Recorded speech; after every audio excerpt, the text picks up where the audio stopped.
Hello friends, മിക്ക ആളുകളും ധനികരാകാൻ ആഗ്രഹിക്കുന്നു. എന്നാൽ യഥാർത്ഥത്തിൽ സമ്പന്നരായ ആളുകൾ വ്യത്യസ്തമായി എന്ത് ചെയ്യുന്നുവെന്ന് വളരെ കുറച്ചു പേർക്ക് മാത്രമേ അറിയാവൂ. അവർക്ക് എന്തെങ്കിലും രഹസ്യ ഫോർമുലയുണ്ടോ? അവർ ഭാഗ്യം കൊണ്ട് മാത്രമാണോ മുന്നോട്ട് പോകുന്നത്, അതോ അവരെ തുടർച്ചയായി വിജയത്തിലേക്ക് നയിക്കുന്ന ചില പ്രത്യേക ശീലങ്ങളുണ്ടോ? ഇന്ന് നമ്മൾ ചർച്ച ചെയ്യുന്ന പുസ്തകം നിങ്ങളുടെ ചിന്തകൾക്ക് ഒരു പുതിയ ദിശാബോധം നൽകിയേക്കാം. ഈ പുസ്തകത്തിന്റെ പേരാണ് guard of wealth, habits of financially successful people. ഇത് എഴുതിയിരിക്കുന്നത് റോൺ മൽഹോത്രയാണ്. റോൺ മൽഹോത്ര വിശ്വസിക്കുന്നത് സമ്പന്നത ഒരു രഹസ്യമല്ല, മറിച്ച് അതൊരു കഴിവാണ്.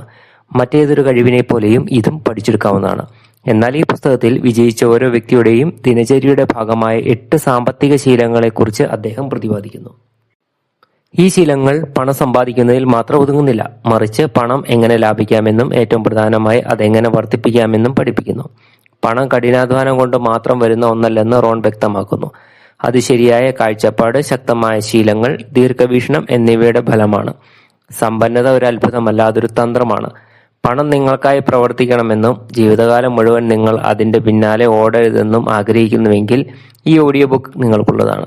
നിങ്ങളുടെ സ്വപ്നങ്ങൾ സാക്ഷാത്കരിക്കാൻ സഹായിക്കുന്ന 8 സമ്പത്തിന്റെ ശീലങ്ങൾ എന്തൊക്കെയാണെന്ന് നമുക്കിനി അറിയാം. 1. സമ്പന്നമായ മാനസികാവസ്ഥ, വെൽത്ത് മൈൻഡ് സെറ്റ്. സമ്പന്നമായ മാനസികാവസ്ഥ, അതായത് പണത്തോട് സമൃദ്ധിയോടുമുള്ള ശരിയായ മനോഭാവം, ഏതൊരു വ്യക്തിയുടെയും സാമ്പത്തിക വിജയത്തിന്റെ അടിത്തറയാണിത്. നിങ്ങളുടെ ചിന്തകളും വിശ്വാസങ്ങളുമാണ് നിങ്ങളുടെ വിജയപാത നിർണ്ണയിക്കുന്നത്. ഇത് നിങ്ങൾ തീർച്ചയായിട്ടും മനസ്സിലാക്കണം. പണം കൊണ്ട് സന്തോഷം വാങ്ങാൻ കഴിയില്ല എന്ന് നിങ്ങൾ വിശ്വസിക്കുന്നെങ്കിൽ ഈ ചിന്ത നിങ്ങളുടെ പുരോഗതിക്ക് തടസ്സമായേക്കാം. കാരണം ഇത് നിങ്ങളുടെ മനസ്സിൽ പണത്തെക്കുറിച്ച് ഒരു നെഗറ്റീവ് ധാരണ സൃഷ്ടിക്കുന്നു. പണത്തെ ഒരു മാധ്യമമായി മാത്രം കാണണം. അത് സ്വയം നല്ലതോ ചീത്തയോ അല്ല. നിങ്ങൾ അതിനെ എങ്ങനെ മനസ്സിലാക്കുന്നു എന്നതിനെ ആശ്രയിച്ചായിരിക്കും ഇത്. വിജയികളും സമ്പന്നരുമായ ആളുകൾ പണത്തെ അവസരങ്ങൾ, തിരഞ്ഞെടുപ്പുകൾ, സ്വാതന്ത്ര്യം എന്നിവയുടെ ഒരു ഉപാധിയായി കാണുന്നു, അല്ലാതെ ഭയത്തിന്റെയോ ഉത്കണ്ഠയുടെയോ കാരണമായിട്ടല്ല.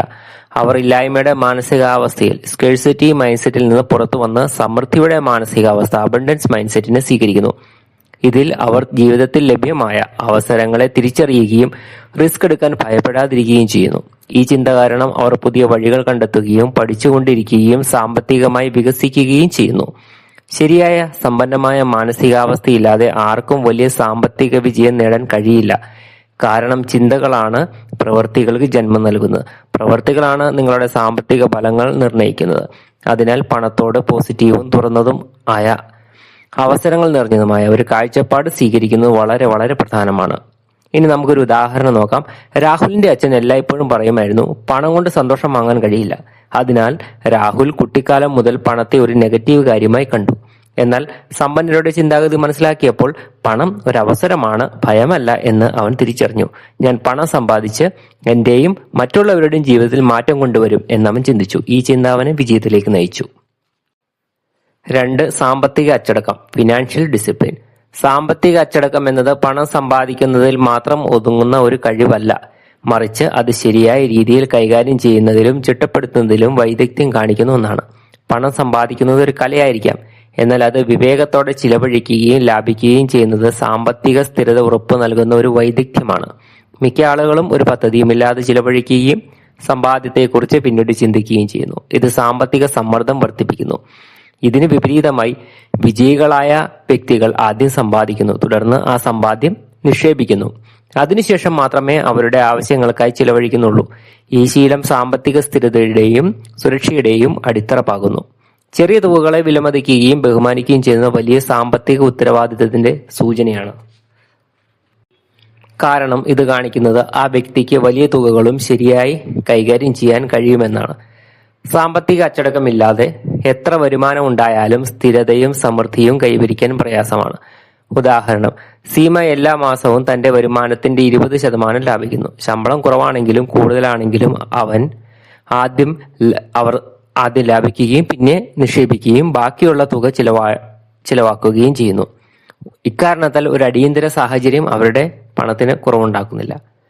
3. സമ്പന്നരുടെ ചിന്താഗതി, റിച്ച് മൈൻഡ് സെറ്റ്. സമ്പന്നരുടെ ചിന്താഗതിയുടെ അടിസ്ഥാനം വലിയ അവസരങ്ങൾക്കായി കാത്തിരിക്കുക എന്നതല്ല, മറിച്ച് ചിന്തയിൽ മാറ്റം വരുത്തുക എന്നതാണ്. നമ്മുടെ കാഴ്ചപ്പാട് മാറ്റി എനിക്ക് എന്ത് കിട്ടും എന്നതിന് പകരം എങ്ങനെ എനിക്ക് ചുറ്റുമുള്ളവർക്ക് മൂല്യം നൽകാൻ കഴിയും എന്ന് ചിന്തിക്കുമ്പോൾ സമ്പന്നനാകാനുള്ള യാത്ര ആരംഭിക്കുന്നു. വിജയികളായ ആളുകൾ അപകട സാധ്യതയേക്കാൾ ഭയക്കുന്നത് പകരം പഠിക്കാൻ വളരാനുമുള്ള അവസരങ്ങളായി കാണുന്നു. അവർ അപകട സാധ്യതകളെ പഠിക്കാനും വളരാനുമുള്ള അവസരങ്ങളായിട്ട് കാണുന്നു. അവരുടെ ചിന്തയിൽ എപ്പോഴും ഒരു പഠിക്കാനുള്ള മനോഭാവം ഉണ്ടാകുന്നു. ലേണിംഗ് ആറ്റിറ്റ്യൂഡ് ഉണ്ട്. ഇത് പുതിയ അനുഭവങ്ങളിൽ നിന്ന് പഠിക്കാനും മുന്നോട്ട് പോകാനും അവരെ സഹായിക്കുന്നു. അതോടൊപ്പം അവരുടെ കാഴ്ചപ്പാട് ദീർഘകാലത്തേക്കുള്ളതാണ്. അത് താൽക്കാലിക ഫലങ്ങൾ ഭാവിയിലെ സുസ്ഥിരമായ വിജയത്തിൽ ശ്രദ്ധ താൽക്കാലിക ഫലങ്ങളെക്കാൾ ഭാവിയിലെ സുസ്ഥിരമായ വിജയത്തിൽ ശ്രദ്ധ കേന്ദ്രീകരിക്കുന്നു. അവർ പ്രശ്നപരിഹാര മനോഭാവത്തോടെ, അതായത് സൊല്യൂഷൻ ഓറിയന്റഡ് ആയിട്ട് ചിന്തിക്കുന്നു. ഇത് വെല്ലുവിളികൾക്കിടയിലും അവസരങ്ങൾ കണ്ടെത്താനും അത് പ്രയോജനപ്പെടുത്താനും അവരെ പ്രാപ്തരാക്കുന്നു. ഇത്തരത്തിലുള്ള ചിന്ത അവരെ സാധാരണക്കാരിൽ നിന്ന് വ്യത്യസ്തരും വിശേഷമുള്ളവരുമായി മാറ്റുന്നു, സമ്പന്നരാകാനുള്ള പാതയിലേക്ക് നയിക്കുകയും ചെയ്യുന്നു. ഇനി മറ്റൊരു ഉദാഹരണം നോക്കാം. അജയ് ഒരു ചെറിയ ബിസിനസ്സുകാരനാണ്. എന്റെ ഉപഭോക്താക്കൾക്ക് എങ്ങനെ മികച്ച സേവനം നൽകാൻ കഴിയും എന്ന് അദ്ദേഹം എപ്പോഴും ചിന്തിക്കുന്നു. അദ്ദേഹം റിസ്ക് എടുത്ത് പുതിയ സാങ്കേതിക വിദ്യകൾ സ്വീകരിക്കുകയും തന്റെ അറിവ് വർദ്ധിപ്പിക്കുകയും ചെയ്തു.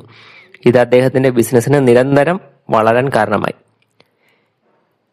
അടുത്തതായിട്ടുള്ളത് നാലാമത്തേത് ദീർഘകാല കാഴ്ചപ്പാടാണ്.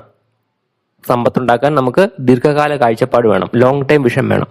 ദീർഘകാല കാഴ്ചപ്പാടിന്റെ പ്രാധാന്യം അത് നമ്മെ താൽക്കാലിക നേട്ടങ്ങൾക്കുപരിയായിട്ട് ഭാവിയിലെ സുസ്ഥിരമായ വിജയത്തിൽ ശ്രദ്ധ കേന്ദ്രീകരിക്കാൻ സഹായിക്കുന്നു. കുറുക്കുവഴികളും താൽക്കാലിക സംതൃപ്തിയും തേടുന്നത് പലപ്പോഴും ഒരു വ്യക്തിയെ അതിജീവന മനോഭാവത്തിൽ, അതായത് സർവൈവൽ മോഡിൽ മാത്രം നിലനിർത്തുന്നു. അവിടെ നിലവിലുള്ള ബുദ്ധിമുട്ടുകളിൽ നിന്ന് രക്ഷപ്പെടാൻ മാത്രം ശ്രമിക്കുകയും യഥാർത്ഥ പുരോഗതി ഉണ്ടാകാതിരിക്കുകയും ചെയ്യുന്നു. ഇതിന് വിപരീതമായിട്ട് ദീർഘകാല കാഴ്ചപ്പാട് ഒരു വ്യക്തിക്ക് വ്യക്തവും ശക്തവുമായ ഒരു ദിശാബോധം നൽകും. ഇത് ഓരോ ചെറിയ പ്രവൃത്തിയുടെയും ലക്ഷ്യം വ്യക്തമാക്കും. ഈ ചിന്തയുടെ ഭാഗമായി സംയമനം, ഡിലേഡ് ഗ്രാറ്റിഫിക്കേഷൻ എന്ന ഈ ആശയം സ്വീകരിക്കേണ്ടത് അത്യാവശ്യമാണ്. ഇത് ഒരു വ്യക്തിയെ താൽക്കാലിക സുഖങ്ങൾക്ക് പകരം ഭാവിയിലെ വലുതും സുസ്ഥിരമായ നേട്ടങ്ങൾക്ക് കാത്തിരിക്കാനും കഠിനാധ്വാനം ചെയ്യാനും പ്രേരിപ്പിക്കുന്നു. ഉദാഹരണത്തിന്, നീത ദിവസവും ചെറിയ തുകകൾ നിക്ഷേപിക്കുന്നു. തുടക്കത്തിൽ അത് വളരെ കുറവാണെന്ന് തോന്നാമെങ്കിലും 10 വർഷങ്ങൾക്ക് ശേഷം തന്റെ നിക്ഷേപം ഒരു വലിയ ഫണ്ടായി മാറുമെന്ന് അവർക്കറിയാം. അതിനാൽ അവർ കുറുക്കു വഴികളിലോ പെട്ടെന്നുള്ള പണമുണ്ടാക്കാനുള്ള തട്ടിപ്പുകളിലോ വീഴുന്നില്ല. അഞ്ചാമത്തേതാണ് മൂല്യനിർമ്മാണം, വാല്യൂ ക്രിയേഷൻ. മറ്റുള്ളവരുടെ പ്രശ്നങ്ങൾക്ക് വിജയകരമായി പരിഹാരം കാണുന്ന ആളുകളിലേക്ക് പണം ഒഴുകിയെത്തുന്നു എന്ന തത്വത്തെ അടിസ്ഥാനമാക്കിയുള്ളതാണ് മൂല്യനിർമ്മാണം. സമ്പന്നരായ ആളുകൾ സ്വന്തം നേട്ടത്തിന് വേണ്ടി മാത്രമല്ല, പെട്ടെന്നുള്ള പ്രതിഫലം പ്രതീക്ഷിക്കാതെ നിരന്തരം മൂല്യം സൃഷ്ടിക്കുന്നു. ഇത് സമൂഹത്തിൽ അവരുടെ പ്രശസ്തിയും ബഹുമാനവും വർദ്ധിപ്പിക്കുന്നു. നിങ്ങളൊരു ജോലിയിലായാലും ബിസിനസ് ചെയ്യുകയാണെങ്കിലും ഫ്രീലാൻസിങ് ചെയ്യുകയാണെങ്കിലും അല്ലെങ്കിൽ ഉള്ളടക്കം, അതായത് കണ്ടന്റ് നിർമ്മിക്കുന്ന വ്യക്തിയാണെങ്കിലും എല്ലാ മേഖലയിലും മൂല്യനിർമ്മാണത്തിന്റെ മാനസികാവസ്ഥ സ്വീകരിക്കുന്ന പണം നിങ്ങളിലേക്ക് സ്വാഭാവികമായിട്ട് വരാൻ സഹായിക്കും. ഇതിനർത്ഥം നിങ്ങൾ ആളുകളുടെ ആവശ്യങ്ങൾക്കും പ്രശ്നങ്ങൾക്കും ഉള്ള കാരണം മനസ്സിലാക്കി അതിന് ഉപയോഗപ്രദമായ പരിഹാരമോ സേവനമോ നൽകുമ്പോൾ പണം തനിയെ നിങ്ങളുടെ അടുത്തേക്ക് വരും. കാരണം മൂല്യമാണ് വിജയത്തിന്റെ യഥാർത്ഥ താക്കോൽ. 6. സ്വയം വിദ്യാഭ്യാസം.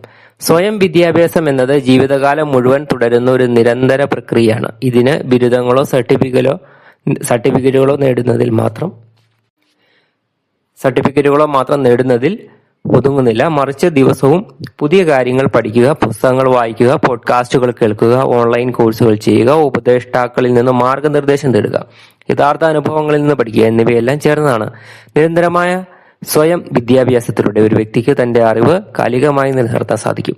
ഇത് ശരിയായ ദിശയിൽ തീരുമാനങ്ങൾ എടുക്കാൻ അവനെ പ്രാപ്തനാക്കുകയും തെറ്റായ വഴികളിൽ നിന്ന് ഒഴിഞ്ഞു നിൽക്കാൻ സഹായിക്കുകയും ചെയ്യും. അതോടൊപ്പം ഇത് ജാഗ്രതയും വിവേകവും വർദ്ധിപ്പിക്കുന്നു. അതുവഴി തട്ടിപ്പുകളിൽ നിന്നും വഞ്ചനകളിൽ നിന്നും രക്ഷപ്പെടാൻ സഹായിക്കുന്നു. 7. സ്ഥിരതയും ശീലങ്ങളും, കൺസിസ്റ്റൻസി ആൻഡ് ഹാബിറ്റ്. സ്ഥിരതയും ശീലങ്ങളുമാണ് വിജയത്തിന്റെ അടിത്തറ. കാരണം വലിയ സ്വപ്നങ്ങളും ലക്ഷ്യങ്ങളും പൂർത്തിയാക്കുന്നത് ചെറുതും ചിട്ടയായതും തുടർച്ചയായതുമായ ചുവടുവെപ്പുകളിലൂടെയാണ്. വിജയം പെട്ടെന്നുള്ള ഒരു കുതിച്ചുചാട്ടമല്ല, മറിച്ച് ദിവസേനയുള്ള പ്രയത്നങ്ങളുടെ ഫലമാണ്. നല്ല ശീലങ്ങൾ നമ്മുടെ ബോധ മനസ്സിൽ അലിയുമ്പോൾ അവ സ്വയമേ ഓട്ടോമാറ്റിക്കായിട്ട് പ്രവർത്തിക്കാൻ തുടങ്ങുന്നു. ഉദാഹരണത്തിന്, എല്ലാ ദിവസവും ലാഭിക്കുക, ചെലവുകൾക്ക് ബഡ്ജറ്റ് ഉണ്ടാക്കുക, അല്ലെങ്കിൽ കൃത്യസമയത്ത് ജോലി ചെയ്യുക, തുടക്കത്തിൽ അങ്ങനെ പലതും. എല്ലാവരും തുടക്കത്തിൽ ആവേശഭരിതരായിരിക്കും, എന്നാൽ പതുക്കെ അവർ പഴയ ശീലങ്ങളിലേക്ക് മടങ്ങുകയും ലക്ഷ്യത്തിൽ നിന്ന് വ്യതിചലിക്കുകയും ചെയ്യുന്നു. എന്നാൽ സ്ഥിരത നിലനിർത്തുന്നവർ അവസാനം വിജയിക്കുകയും അവരുടെ സ്വപ്നങ്ങൾ യാഥാർത്ഥ്യമാക്കുകയും ചെയ്യുന്നു. 8. ഉത്തരവാദിത്വവും കടമയും,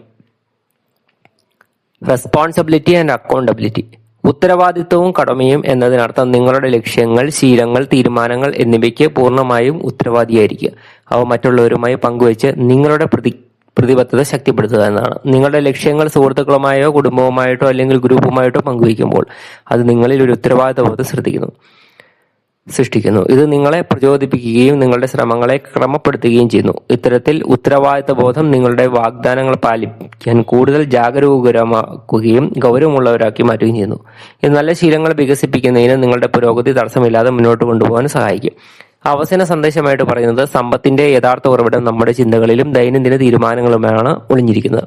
പണം സമ്പാദിക്കുക എന്നത് മാത്രം മതിയാവില്ല, മറിച്ച് അത് ശരിയായ ദിശയിൽ ചെലവഴിക്കേണ്ടതും ലാഭിക്കേണ്ടതും നിക്ഷേപിക്കേണ്ടത് അത്യാവശ്യമാണ്. ശരിയായ മാനസികാവസ്ഥ, സാമ്പത്തിക അച്ചടക്കം, ദീർഘകാല കാഴ്ചപ്പാട്, സ്ഥിരത എന്നിവയാണ് വിജയത്തിന്റെ യഥാർത്ഥ താക്കോൽ. നിങ്ങൾ സ്വയം വിദ്യാഭ്യാസം നേടുകയും ഉത്തരവാദിത്തം ഏറ്റെടുക്കുകയും മൂല്യനിർമ്മാണത്തിൽ ശ്രദ്ധ കേന്ദ്രീകരിക്കുകയും ചെയ്യുമ്പോൾ നിങ്ങൾ സുസ്ഥിരമായ സമൃദ്ധിയിലേക്ക് മുന്നേറുന്നു. നിങ്ങൾക്ക് ഈ വീഡിയോ ഇഷ്ടപ്പെട്ടാൽ ചാനൽ സബ്സ്ക്രൈബ് ചെയ്യുക. Thank you for watching.